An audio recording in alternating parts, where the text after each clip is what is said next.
찬송가 208자입니다. 내 주의 나라와 주 계신 성전과 피 흘려 사신 교회를 늘 사랑합니다. 내 주의 교회는 천성과 같아서 내 생명 다하기까지 늘 봉사합니다. 성도의 교제와 교회의 위로와 구주와 맺은 언약을 늘 기뻐합니다.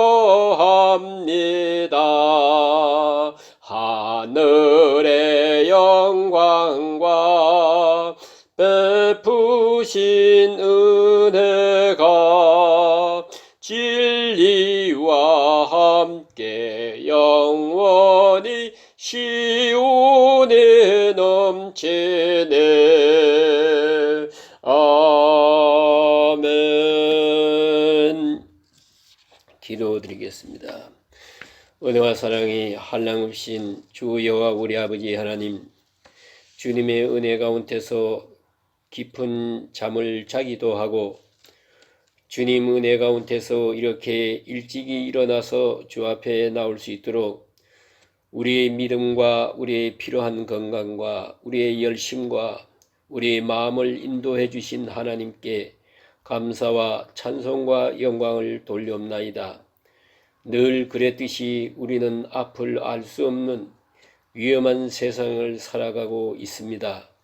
하루하루 한 시간이 얼마나 초조하고 불안한지 알 수가 없습니다.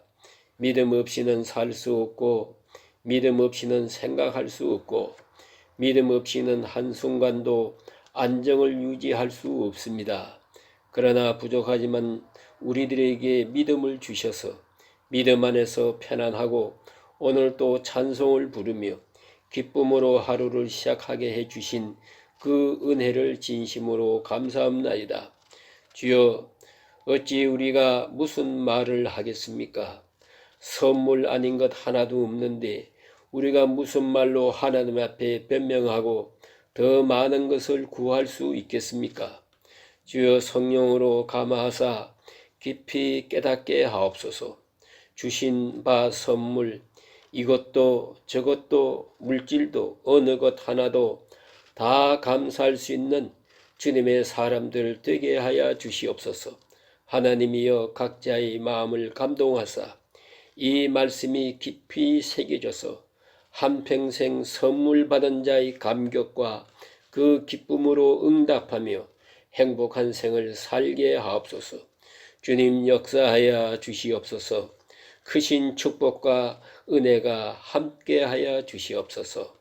하나님, 오늘도 주의 말씀이 하나님 말씀 바로 전해지게 하시고 듣는 이로 하여금 은혜의 시간 되게 하옵소서.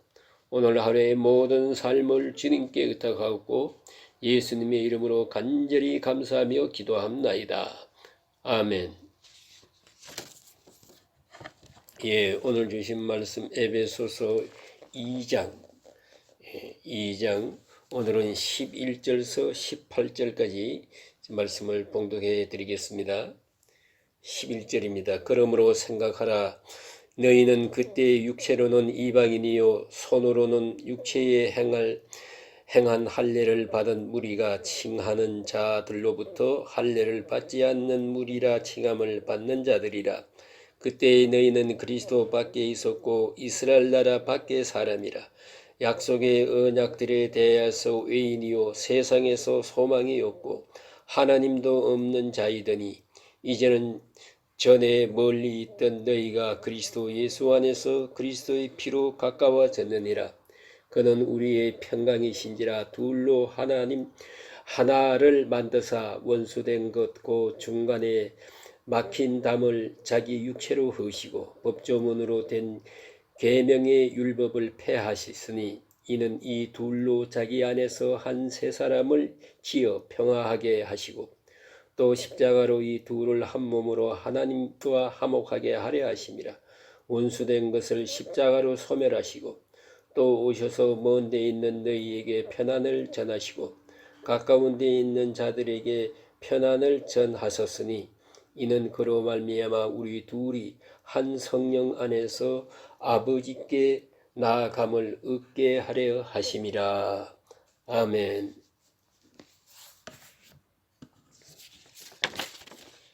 예, 우리는 지난 시간에 믿음이 하나님의 선물이다 하는 그 문제에 대해서 공부했습니다.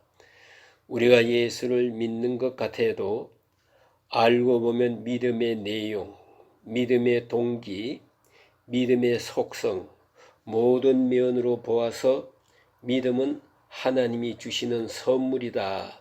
그런 중요한 교리를 지난 시간에 공부했습니다. 오늘 또 다시 이어서 하나님의 선물, 이것을 우리가 공부하게 되는데, 오늘 생각하는 것은 우리가 받은 구원, 그리고 하나님 자녀됨이 근본적으로 또한 하나님의 선물이라는 것입니다. 그래서 선물성이 여기 잘 나타나 있습니다. 전적으로 하나님의 선물이다. 이 선물이라는 것은 우리 자신으로부터 출발하는 것이 아니라는 것이지요. 내가 자격이 있어서 얻는 것도 아니고 내가 의의가 있어서 이것을 보상으로 받는 것도 아니고 축복으로 받는다는 것이 아니라는 것입니다. 오직 하나님의 높은 경륜, 기뻐하시는 자유의지에 의해서, 하나님이 기뻐하시는 자유의지에 의해서 주어집니다. 이것은 루터가 즐겨 쓰는 용어입니다. 하나님의 자유의지. 하나님이 기뻐하시는 자유의지에 의해서 우리가 구원을 얻게 된 것입니다. 이것이 그의 뜻입니다. 그런 거로 우리의 공로는 여기에 아무 의미가 없습니다. 또 우리가 무슨 선한 일을 해서 보상을 받는 것도 아닙니다. 과거도 현재도 또 미래도 그렇습니다. 그런 거로 전적으로 선물입니다. 선물성을 우리가 생각해야 됩니다. 우리는 선물이라면 다소간 물질적인 것만 생각합니다마는 그거 아닙니다. 보이지 않는 어떤 때에는 인간관계가 선물일 수도 있고요. 또 내 존재가 선물일 수도 있고요. 또 내가 다 잊어버린 것 같지만은 내게 주시는 지혜, 이로 인해서 깨닫게 될 때 그 지혜가 선물이고요. 또 어떤 때는 아시는 대로 나는 꼭 슬퍼할 수밖에 없어요. 인간적 여건으로서는 불행하기 짝이 없이 보이지만은 그건 다른 사람은 몰라도 내 마음에는 기쁨이 충만해요. 그 기쁨, 알 수 없는 신비로운 기쁨이 있어요. 예, 그것이 선물입니다. 그런 거로 선물이라는 것이 이렇게 내가 생각할 수 없는 선에서 큰 선물들이 우리에게 주어지고 있는데, 문제는요, 내가 그 선물을 모른다는 데 문제가 있어요. 그런 거로 소중히 여기지 못하고 또 선물을 받고도 기뻐할 줄 몰라요. 어떤 의미에서는요, 선물의 의미를 모르는 자는 인간이 인간답지 못하다고 합니다.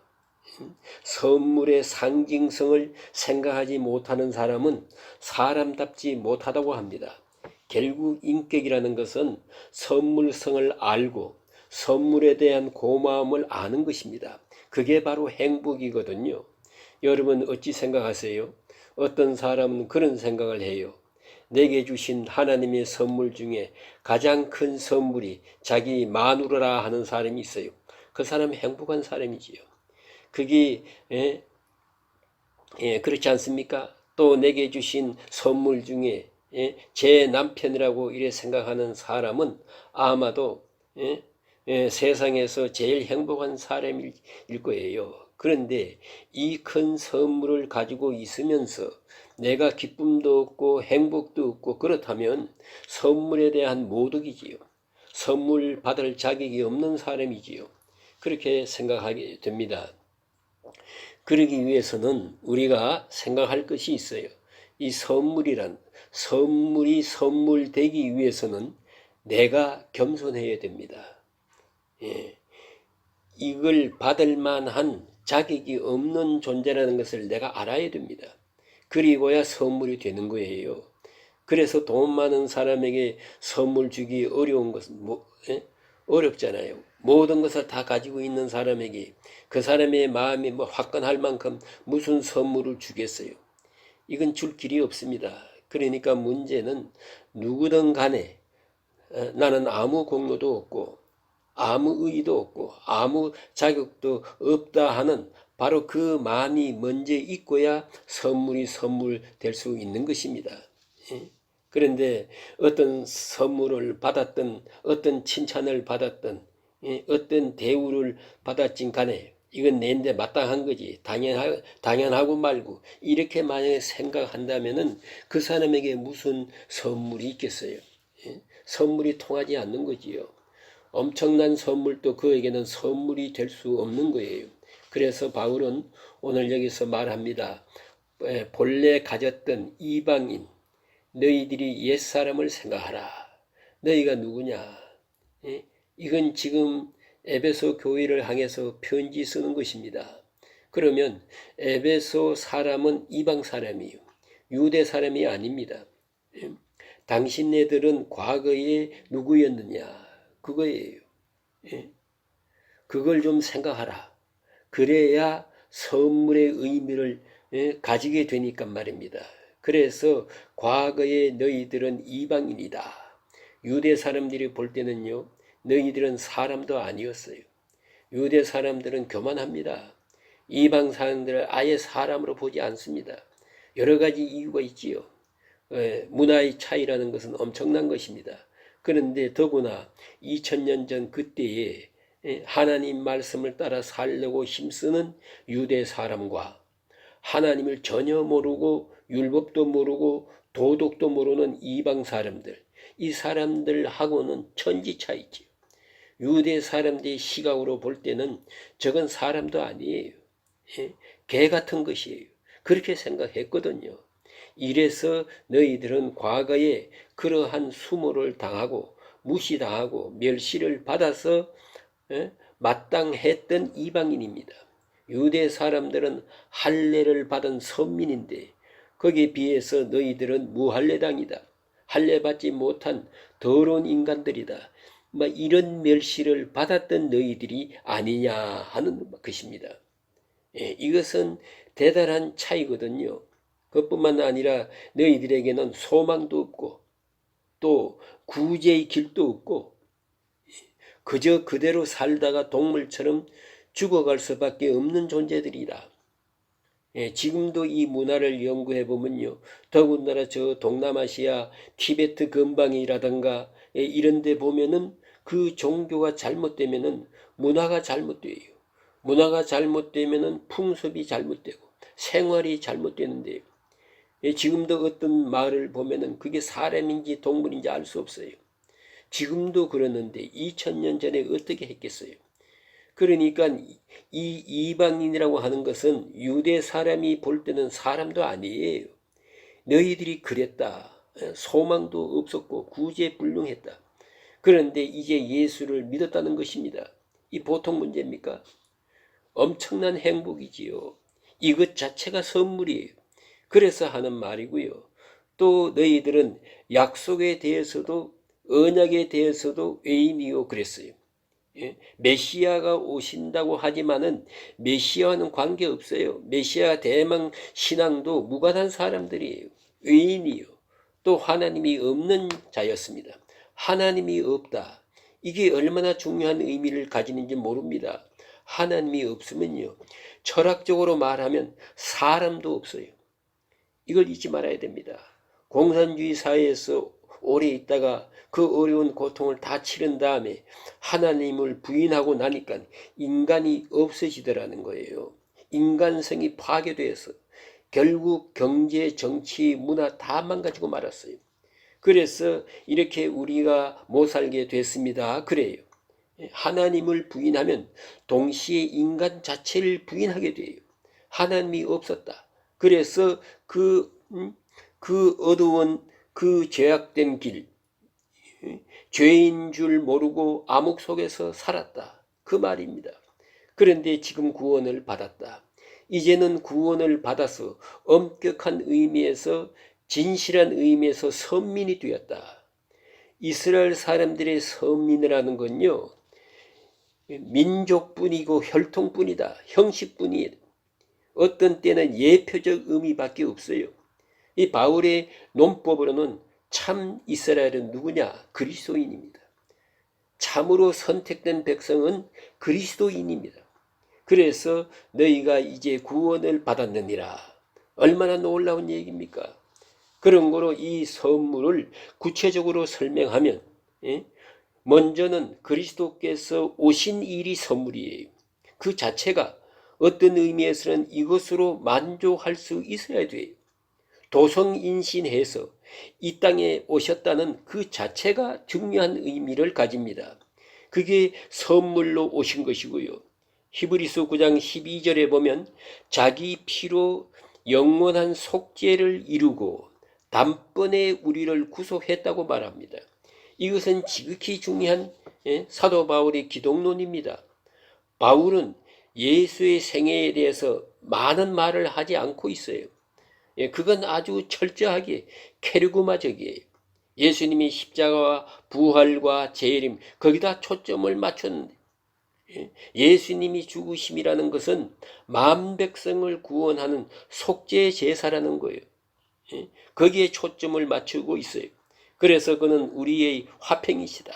그는 화목제물로 드리워졌다는 것입니다. 그래서 특별히 오늘 본문에 강조되는 것은 그리스도의 피로 됐다 이 말입니다. 피로 가까워졌느니라 하는 말과 또 16절에 보면 십자가로 이 둘을 한 몸으로 하나님과 화목하게 했다. 피로, 십자가로, 이것이 바로 예수입니다. 예수님은 십자가 지기 위해 오셨고 피로써 우리를 속량하셨고 화목 제물이 되었고 그래서 우리를 하나 되게 했다. 그런 거로 그리스도의 오심 그 자체가 바로 선물입니다. 칼발트의 이론대로 보면요, 우리가 이 십자가를 바라볼 때마다 내가 얼마나 죄인이란 것을 알게 되고, 십자가로 구원하지 않고는 구원받을 수 없는 그만큼 무거운 죄인이라는 것, 그게 나의 죄인됨을 계시해 줍니다. 동시에 또 십자가에 엄청난 값을 지불하고 구원할 만큼 소중한 존재라는 거예요. 이게 더블 이미지입니다. 엄청난 가치가 있어요. 그만한 지불된 값이 있어요. 우리는 소중한 거예요. 그런 거로 예수께서 오시고 십자가를 지셔서 우리로 하여금 하나님과 화목하게 하시고 이방인과 유대인과 화목하게 하시고 우리 하나 되게 하시고 화평을 이루었다. 그리스도로 말미암아 화평을 이루었다. 이게 선물이에요. 이건 엄청난 선물입니다. 또 두 번째 선물은요. 그런데 우리는 가끔 이걸 잊어버리고 있습니다. 예수 그리스도로 말미암아 우리가 율법으로부터 자유했거든요. 특별히 유대 사람들에게 바울에게 있어서는 매우 중요한 신학적 논리입니다. 의문에 속한 율법으로부터 우리를 자유하게 했습니다. 아주 중요한 것입니다. 우리는 예수의 십자가가 아니면 계속적으로 율법의 심판을 받게 됩니다. 오늘도 마찬가지입니다. 바울의 논법대로 말하면은 우리는 아주 실존적으로 계속적으로 율법의 심판을 받는 거예요. 그것은 우리가 예수 믿음으로 말미암아 구원받은 그 시점만이 아닙니다. 계속적으로 율법의 지배를 받게 되는 것입니다. 그럴 때마다 계속적으로 우리는 율법으로부터 자유하게 됩니다. 오직 십자가, 그걸 잊지 말아야 돼요. 마치 루터대로 말하면 루터가 종교 개혁을 하고 나갈 때에 계속 루터를 율법이 심판했습니다. 마귀가 심판했어요. 너는 죄인이다. 너는 이런 실수를 많이 했다. 이런 실수가 있지 않느냐. 너는 구제불능이다. 자꾸 율법이 심판을 해요. 마침내 그는 중요한 생각을 합니다. 십자가를 쳐다볼 때 그럼에도 불구하고 주는 나를 사랑하십니다. 예? 그럼에도 불구하고 주는 나를 위해서 십자가를 지셨다. 예? 그럼에도 불구하고 여기서 그는 율법으로부터 자유하게 됩니다. 오직 십자가, 오직 주님만이 우리를 율법의 속량에서 벗어나게 할 수 있습니다. 그걸 잊지 말아야 합니다. 여러분이 어떤 죄책을 받았을 때, 죄의 저주 의식을 느낄 때 그 무엇으로 해결하겠어요? 우리 스스로는 절대로 율법으로부터 벗어날 수가 없습니다. 특별히 여러분 임종할 때 대개 보면요, 임종이 가까우면 모든 사람들이 고민을 해요. 처음에는 죽음에 대한 고민 때문에 두려워하지만은요, 그 다음에는 그게 아니에요. 이제는 죄 때문에 고민해요. 그 다음에는 지옥 때문에 고민을 해요. 얼굴이 새카맣게집니다. 새카매집니다. 바로 그럴 때에 복음을 전합니다. 십자가를 보여줍니다. 주께서 당신을 위해 죽으셨습니다. 할 때에 그가 얼굴이 환하게 밝아집니다. 율법으로부터, 율법의 심판으로부터 자유하는 것입니다. 구원받는 것이에요. 이것은 오늘도 내일도 마지막 세상 떠날 때에도 율법으로부터 우리를 자유하게 하시는 것은 그리스도입니다. 이것이 선물이에요. 예수 그리스도께서 율법을 다 지키셨습니다.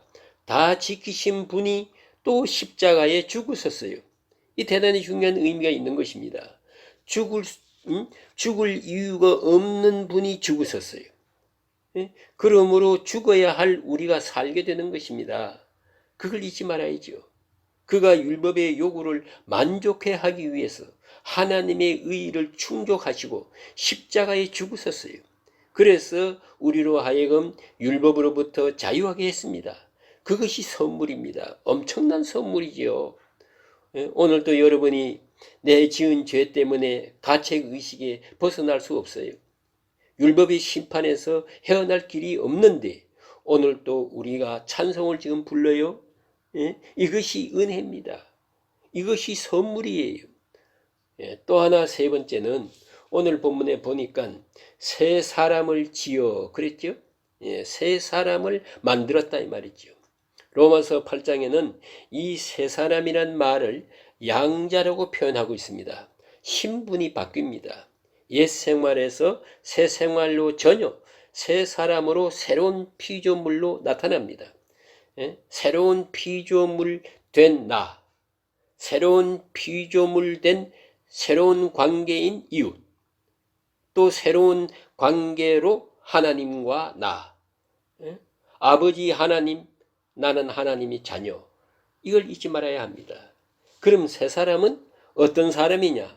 하나님을 아버지로, 나를 하나님의 자녀로, 이웃을 하나님이 내게 주신 형제로 이렇게 생활 속에 살아가는 새로운 신분이 바로 이것이 선물입니다. 아주 재미있는 얘기가 하나 있습니다. 미국의 38대 부통령을 지낸 허벌프 험프리라고 하는 분이 있습니다. 이 험프리 이분이요, 최후의 아주 감격스러운 일화를 남겼어요. 그의 장례식 때 바로 미망인 옆에는 리차드 닉슨이 앉아 있었습니다. 닉슨과 험프리는요, 정치적으로 공화당, 민주당 정반대에 있었어요. 한평생 원수였어요. 한평생 서로 싸우고 물고 늘어지고 정치적으로 아주 원수였습니다. 그런데 놀라운 것은요, 이 험프리가 죽기 사흘 전에 병원에서 갑자기 목사님을 불러서 닉슨을 불러달라고 그래요. 깜짝 놀랐습니다. 당신이 원수인데 당신을 일생 동안 못 살게 굴었는데 왜 그를 부릅니까? 내가 죽을 때가 돼서 그를 만나서 잘못했다고 용서를 빌고 회개하고 천당 가게 되기 때문에 그 부른다고 연락을 했어요. 비행기 타고 닉슨이 왔습니다. 이 두 노인이 손을 붙들고 서로 죄를 고하고 서로 미안하다고 하면서 하나님 앞에 간절한 기도를 드렸어요. 그리고 세상을 떠난 다음에 장례식 때 그 미망인 옆에 닉슨이 앉아 있었습니다. 누가 이 두 사람을 하나 되게 했을까요? 오직 예수 그리스도입니다. 이러한 하나됨이 있는 것이 이게 바로 선물입니다. 하나님이 주신 선물이에요. 내가 잘나서 누구를 화해시키고 아닙니다. 그리스도께서 나와 너를 화해하게 만든 거예요. 또 하나 선물은 성령의 역사입니다. 오늘 본문에 보니까 성령 안에서 그랬어요. 우리들이 하나님께 나갈 수 있는 것은 성령입니다. 성령의 역사는 기본적으로 세 가지예요. 첫째가 내게 믿음을 주어서 의롭다 함을 얻게 합니다. 두 번째는 내가 하나님 자녀임을 증거해 줍니다. 형편없는 존재지만 나는 하나님의 아들이요, 나는 하나님의 딸이라고 하는 것을 계속 증거해 주십니다. 이게 성령이에요. 또 하나는 나로 하여금 성령 안에서 거룩하게 합니다. 이건 인격적 관계예요.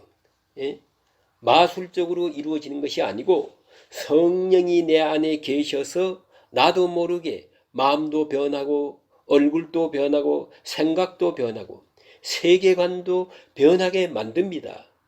사람을 아주 바꿔놓아요. 이게 성령이 하시는 일이요. 그런 거로 여러분이 습관을 고쳤다고 생각하지 마세요. 여러분이 고친 게 아닙니다. 그렇게 못된 성품이 달라졌거든. 이게 선물이요.